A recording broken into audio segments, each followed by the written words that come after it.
Estamos de volta e vamos agora trabalhar as principais características das teorias críticas de currículo. No bloco anterior, nós visualizamos algumas das características das teorias tradicionais. A primeira pontuação que tenho a fazer com relação às teorias críticas é de que as teorias críticas, elas são um contraponto, elas são uma contracultura aos pressupostos das teorias tradicionais.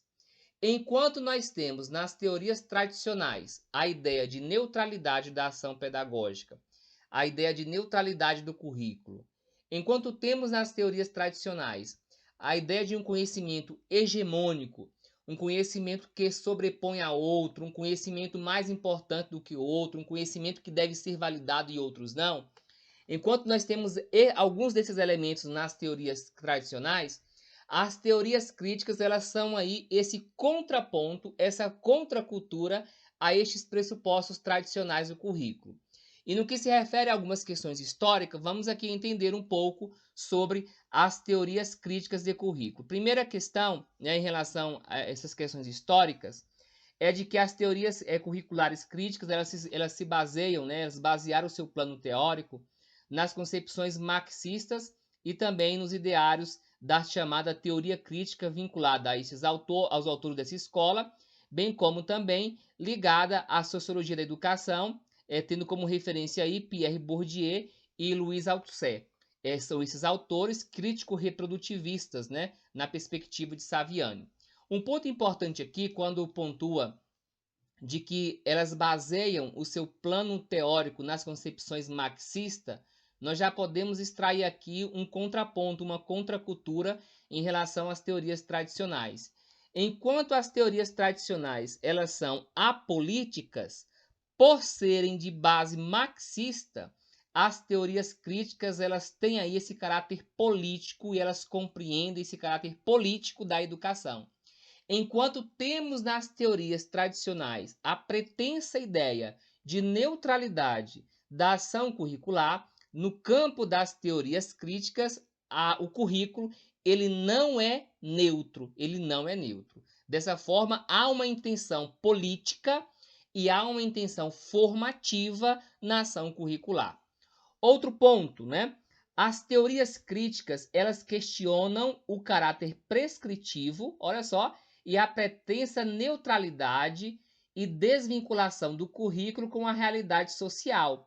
Responsabilizam o status quo pelas desigualdades e injustiças sociais. Então, são teorias, como o próprio nome já diz, de caráter crítico, né? São teorias que compreendem a função social da escola, que compreendem a função social da educação, que entende que a educação está dentro de um contexto histórico e esse contexto, por sua vez, nesse contexto histórico, social, político, pode influenciar a escola, bem como também pode ocorrer o contrário. Então, é o contraponto, né? É a contracultura aos pressupostos tradicionais. Enquanto nos tradicionais nós temos esse caráter prescritivo, a perspectiva crítica não tem.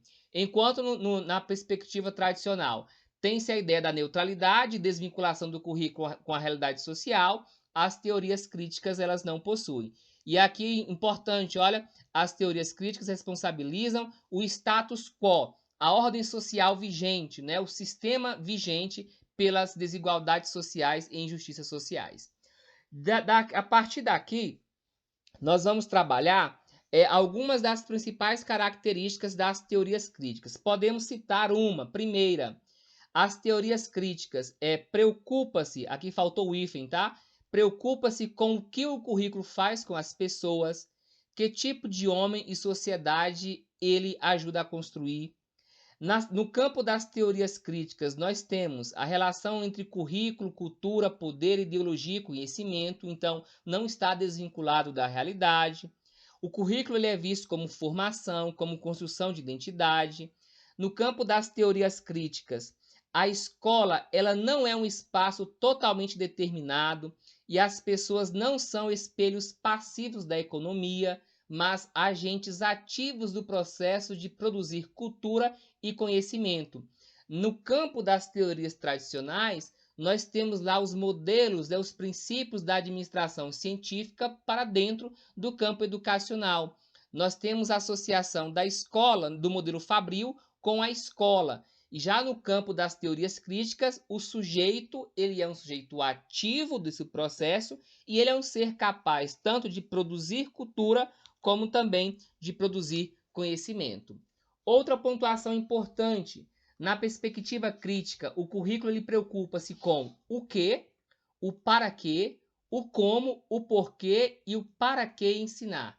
Aqui já entende a ideia de que ele não é neutro, ou seja, existe uma intenção formativa na ação curricular. Outro ponto que é um contraponto às teorias tradicionais é de que as teorias críticas entendem que nenhuma teoria é neutra ou desinteressada, pois traz implícitas as relações de poder. Então não é possível essa ideia de neutralidade. Tem a tarefa de resistir à reprodução, porque o modelo tradicional reproduz a ordem social vigente, reproduz o modus operandi, né? Reproduz o status quo. Enquanto a teoria tradicional visa esse processo aí de manutenção, de integração, né, do sujeito a esse todo social já existente, a teoria crítica ela tem a tarefa de resistir à reprodução desse modelo. Entende que o currículo não pode ser padronizado, mas deve ser criativo, deve ser experimental, deve ser situado e ele deve ser interativo. Nessa perspectiva das teorias críticas, o currículo ele é identificado com a realidade, resgatando a cultura de que os alunos são portadores. Então, os alunos são portadores de cultura, né? Eles vivem em um determinado contexto e esse contexto pode ser utilizado nos processos formativos que ocorrem no âmbito da escola.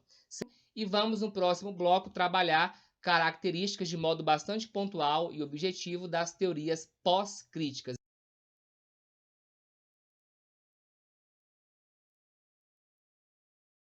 Primeiro ponto, é necessário entender de que as teorias pós-críticas de currículo, elas estão presentes no Brasil desde 1990, mas apenas nos anos 2000 elas foram incorporadas no discurso educacional. Um dos pontos centrais das teorias pós-críticas é que as teorias pós-críticas elas consideravam que o currículo tradicional atuava como legitimador do modus operandi dos preconceitos que se estabelecem pela sociedade. Dentro dessa perspectiva pós-crítica, né, tendo em vista que nessa perspectiva tradicional nós temos a ideia de um conhecimento hegemônico, de um conhecimento que sobrepõe a outro, dentro da teoria pós-crítica, nós temos dentro desse debate curricular questões mais abrangentes, tais como a questão de gênero, a questão de raça e a questão de etnia. É bastante presente também a presença do multiculturalismo, e o multiculturalismo discute as diferenças dentro das relações de poder, no qual ser diferente está em relação ao que considera socialmente não diferente. Então é importante também, é o elemento central, uma característica das teorias pós-críticas. Um aspecto central em relação às teorias pós-críticas é entender de que elas não se constituem em uma evolução das teorias críticas de currículo, tá? As teorias pós-críticas não são uma evolução das teorias críticas. Elas trazem para o debate educacional questões que outrora não estão abordadas nas teorias críticas. Por exemplo, você pode acompanhar no material que eu mandei para vocês, que vocês têm disponível, aquele quadro comparativo dos principais temas que são debatidos em cada teoria de currículo. Nas teorias críticas, por exemplo, nós temos temáticas discutidas que dizem respeito à ideologia, à reprodução cultural e social, ao poder, à classe social, a capitalismo, a relações sociais de produção, emancipação, libertação e resistência.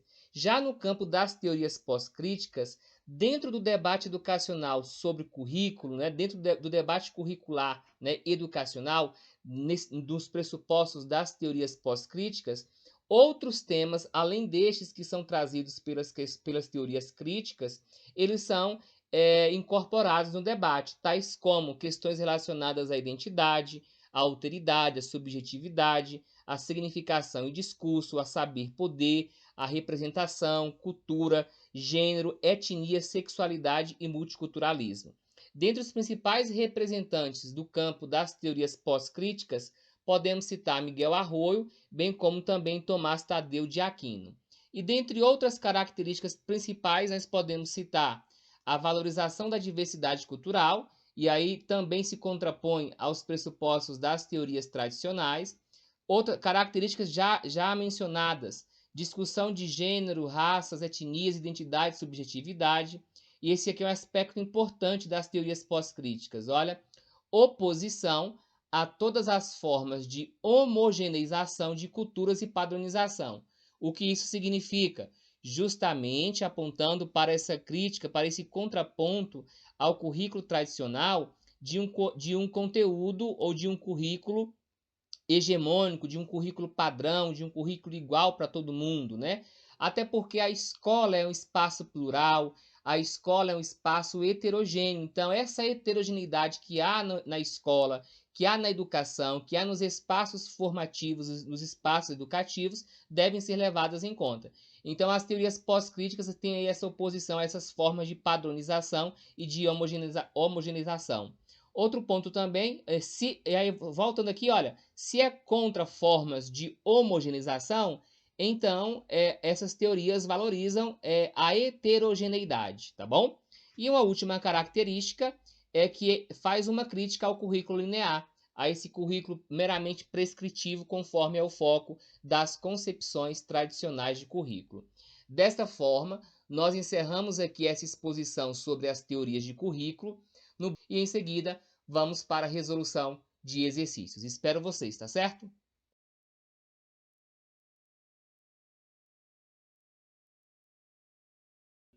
Vamos lá, pessoal. Vamos começar agora a parte de resolução de questões sobre teorias do currículo.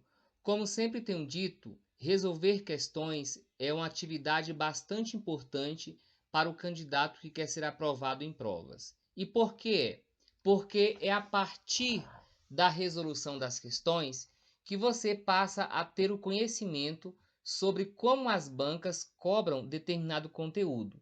E além disso, você também, ao passo que vai resolvendo questões, você vai se apropriando da forma como as bancas cobram as questões, você vai se apropriando também dos conteúdos. Dessa forma, nós vamos agora iniciar esta resolução, você vai perceber como as bancas têm cobrado este conteúdo. Importante pontuar também que as questões elas têm caráter informativo também. Então, muitas vezes, ao ler uma questão, você consegue ali pegar informações necessárias, informações específicas sobre aquele tema, sobre aquele conteúdo, e esses elementos vão servindo de base para você construir os seus resumos, os seus esquemas, mapas conceituais. Outro ponto também, se você errar, né, como você deve lidar com o erro das questões? Sempre bom pontuar que o erro é fonte de aprendizagem. Então, você errou a questão, errou o item, então revise, olha, visualiza o porquê que está certo, o porquê que está errado, né? Então, mesmo errando, você está aprendendo. Então, o erro ele é fonte de aprendizagem. Então, vamos agora dar início à nossa resolução das questões que tratam de teorias do currículo. Tá? Primeiro item, olha só. A respeito do currículo da escola, julgue o item subsecutivo. Vamos lá. Entre as várias formas de organização do currículo, o currículo articulado, e esse currículo articulado ele se relaciona ao currículo integrado, é aquele cuja organização pretende exercer controle sobre a prática de ensino. A afirmativa está incorreta, a afirmativa está errada, porque o currículo que visa exercer esse controle, né, esse caráter regulador da prática, garantindo aí processos de padronização, de uniformidade, de atender objetivos no tempo estabelecido, são pressupostos tradicionais. Portanto, o item 1 é um item incorreto. Número 2. Julgue os itens a seguir, considerando as concepções tradicional, crítica e pós-crítica de currículo. Então, a respeito dessas três concepções, vamos julgar. A seleção de saberes a serem incluídos em um currículo a partir da preocupação com o que se pode optar por determinado conhecimento e não por outro, é parte da concepção crítica. A afirmativa está correta. A perspectiva crítica, ela preocupa-se com o que, com para quê, com como e para quem ensinar e o porquê optar por esse conteúdo e não por outro. A afirmativa 2, o item 2, é um item correto. Item 3. Acerca das concepções de currículo e da construção do conhecimento, julgue o seguinte item. Assim diz o item. O currículo oculto é consequência da história de vida dos atores envolvidos no processo de construção do conhecimento. A afirmativa está correta. O currículo oculto vai justamente dizer respeito ao conjunto das regras do senso comum que passa a integrar o currículo. E a partir disso eles vão determinar a seleção dos conteúdos a serem transmitidos e bem como também a organização da experiência escolar. O currículo oculto ele se refere à cultura, ele se refere ao conjunto de símbolos. Portanto, a afirmativa 3 é correta. Item 4. Acerca das concepções de currículo e da construção do conhecimento, julgue o seguinte item. Um currículo organizado a partir da lógica da seriação favorece a análise do desenvolvimento do aluno pelo professor de maneira integral. A lógica seriada, a lógica seriada é uma lógica fragmentada. Então, essa é uma característica da lógica seriada. É uma lógica descontínua, que tem aí as suas fragmentações. Desta forma, se organizado nessa lógica seriada, o professor não poderá fazer essa análise de maneira integral. Mas, se nós tivéssemos um currículo organizado a partir, por exemplo, da lógica dos ciclos, ou de uma lógica, ou de uma perspectiva interdisciplinar, de uma perspectiva integrada, se nós tivéssemos o currículo nessa perspectiva, favoreceria a análise do aluno pelo professor de uma maneira integral. Portanto, a afirmativa está incorreta por afirmar que seria a partir dessa lógica da seriação. Muito pelo contrário. A lógica seriada, nós temos aí processos fragmentados, processos descontínuos, processos lineares. Item 5. Julgue o próximo item relativo ao currículo e à construção do conhecimento. O currículo é uma praxis que ocorre em condições concretas de interações sociais e culturais. Afirmativa correta, né? Deixa eu arrumar esse correto aqui que ficou bem ruim, né? Afirmativa correta. De fato, ele é uma praxis que ocorre em condições concretas de interações sociais e culturais. E por que essa praxis? A praxis diz respeito a essa teoria e prática, porque é uma praxis que ocorre em situações concretas de interações sociais e culturais.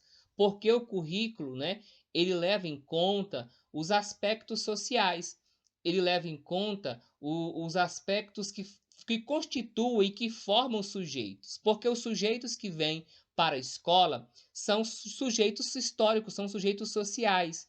E esses sujeitos têm as suas histórias, têm as suas memórias, têm as suas culturas, e esses elementos que constituem e que formam os sujeitos podem interferir e bem como também pode ser apropriado na prática educativa. Portanto, 5, afirmativa correta. Item correto. Item 6.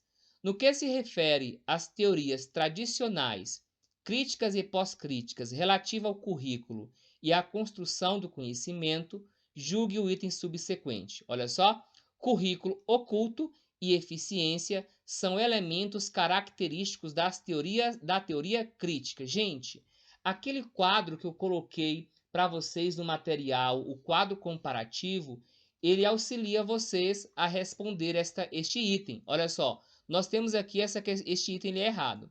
Ele é errado pelo seguinte motivo. De fato, currículo oculto é um elemento característico das teorias críticas ou da teoria crítica de currículo. Para tanto, eficiência não é um elemento característico da teoria crítica. Eficiência é característico das teorias tradicionais. Só lembrar o conceito de eficiência alinhado ao modelo fabril, à empresa, que isso aqui é incorporado no sistema educacional. Lembrando que as teorias tradicionais, elas buscaram aí incorporar os princípios da administração científica no sistema escolar, no sistema educacional. Item 7. Ainda no que se refere ao currículo, julgue o item seguinte com base nos postulados da pedagogia crítica. Então, pedagogia crítica, vamos lá? Então, com base nos pressupostos, nos postulados da pedagogia crítica, o currículo, olha só, deve ser reduzido ao nível prático da instrução? Afirmativa incorreta. Essa é uma perspectiva da pedagogia ou das teorias tradicionais. Lembrando que no campo curricular, no campo das teorias tradicionais, nós temos, por exemplo, a ideia do currículo sendo reduzido ou sendo, na verdade, e assumindo um caráter essencialmente como sendo uma questão técnica. Ralph Tyler vai abordar sobre isso. Portanto, na perspectiva crítica, o currículo não deve ser reduzido ao nível prático da instrução. Numa perspectiva tradicional, sim. Portanto, item 7 é um item incorreto. Item 8. No que se refere a currículo, aprendizagem organizacional e universidade corporativa, julgue o item a seguir. Os estudos sobre currículo iniciaram-se nos Estados Unidos da América, beleza, onde Bobbitt, lembra de Bobbitt? Ele desenvolveu uma tendência conservadora de estudo do currículo, beleza, que buscava igualar o sistema educacional ao industrial. E ele fazia, né, ele igualava o sistema educacional ao industrial com base em quê? A questão já está justificando. Com base no modelo organizacional e administrativo de Frederick Taylor. Afirmativa correta. Trouxe pressupostos do Taylorismo, né, os princípios da administração científica, para dentro da administração escolar. Portanto, item 8 é um item correto. Item 9. Assim, ainda no que se refere ao currículo, julgue o item seguinte com base nos postulados da pedagogia crítica. Segundo a pedagogia crítica, conforme os postulados da pedagogia crítica, o currículo deve ser, olha só, uma construção social realizada mediante um processo dialético. Afirmativa correta. Na perspectiva crítica, o currículo é justamente essa construção social realizada mediante um processo dialético. Nessa perspectiva, né, o currículo ele trabalha aí buscando superar, né, a lógica tradicional de processos padronizados, né? O currículo busca aí ser, na verdade, criativo, experimental, situado, interativo. O currículo, na perspectiva crítica, ele é identificado com a realidade, resgata a cultura de que os alunos são portadores, então é um processo dialético aí, entre o conhecimento, né, a ser construído, a ser trabalhado, e a realidade social dos estudantes. Portanto, afirmativa correta. 10. A educação, o enunciado, né, a respeito do currículo da escola, julgue o item subsecutivo. A educação escolarizada é condicionada por processos e sistemas que a delimitam e regulam. Até aqui está correto, né? Então, a escola ela é uma instituição social, ela está localizada dentro de um contexto social e esse contexto pode influenciar essa escola tanto de modo positivo quanto negativo. Bem como também, né, a escola, por intermédio da sua ação e do projeto, né, que se tem como proposta educativa, pode também transformar esse contexto social. Mas que a escola é condicionada, ou seja, é influenciada por sistemas que a delimitam e regulam, isso é verdade. Aí, olha que interessante o enunciar, a pergunta. O currículo é um desses sistemas e se configura como elemento de ordenação social. A afirmativa está correta. Em cada concepção de currículo, seja ela crítica, pós-crítica ou tradicional, o currículo vai ser um sistema, né? Vai se configurar como um elemento de ordenação social. É formar o sujeito para que tipo de sociedade? Qual é o sujeito que se pretende formar? Quais conhecimentos devem ser validados ou não? As teorias respondem, né? O currículo responde a essas questões. Portanto, item 10 é um item correto.